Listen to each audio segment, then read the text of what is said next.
People find it difficult to find the source of allegiance that is permanent and lasting. What type of response do they give when they find this lasting allegiance? Revelation speaks of joyful praise and eternal worship of God. Our daily Bible verses teach us that Jesus is worthy because he is both creator and servant, God and sacrificial lamb. 1 Peter chapter 1 presents the worthy Christ as our living hope and inheritance. In 1 Corinthians 15, God puts everything under Christ's feet. In Exodus 29, we see the lamb sacrificed as a pleasing offering to God. Romans 8 shows that through Jesus' death and resurrection, God makes us more than conquerors over anything that would separate us from his love. Ezekiel 2 and 3 present a scroll with writing on both sides, which complements the scroll that only Jesus, the true king and true servant, can open in Revelation 5.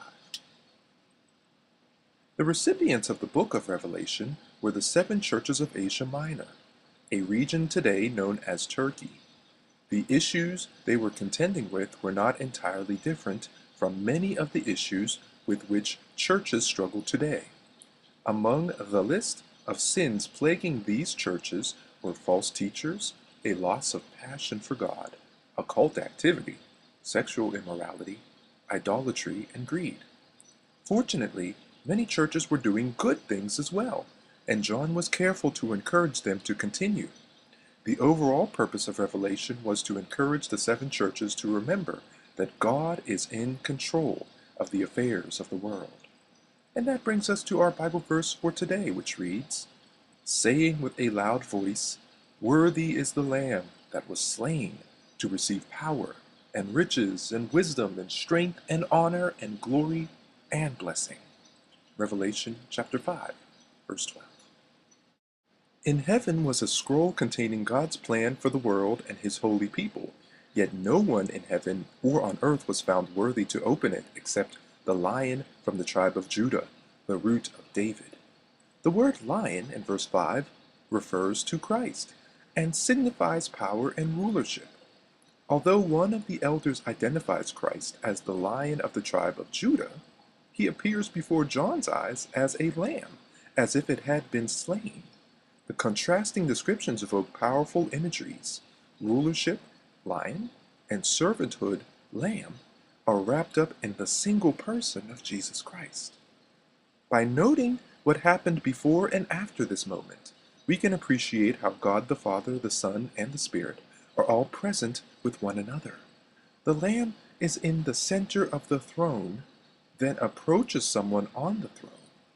This means that the Lamb occupies the same space and position as the Father, but remains distinct. The Spirit likewise demonstrates that the 3 persons of the Godhead coexist as one while remaining distinct for a specific role, purpose, ministry, or revelation.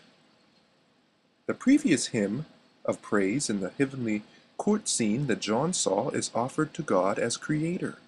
Now, as a mark of Christ's investiture or official ceremony, the 4 living creatures and 24 elders sing praise to Christ as the Redeemer. Christ's sacrifice created the means of redemption that makes it possible for all people in all generations, from all nations, to worship him. The Lamb can open the seal as both God and mediator. In Revelation 4, verses 9 through 10, the living beings inspired the elders to worship because of God's authority. The elders and angels both give praise to God. Such a cycle reveals that humanity and heaven are meant to work together and ultimately merge, especially when it comes to seeing and appreciating the different aspects of whom God is. In many ways, the book of Revelation is a book of restoration. There's no mistake that every area of creation is mentioned here, be it angels from the inner realm of heaven or the creatures who live in the deepest parts of the earth or sea. It's as if, for a moment in time and eternity, everything and everyone recognizes the Lord for who he is, while at the same time realizing he is beyond understanding.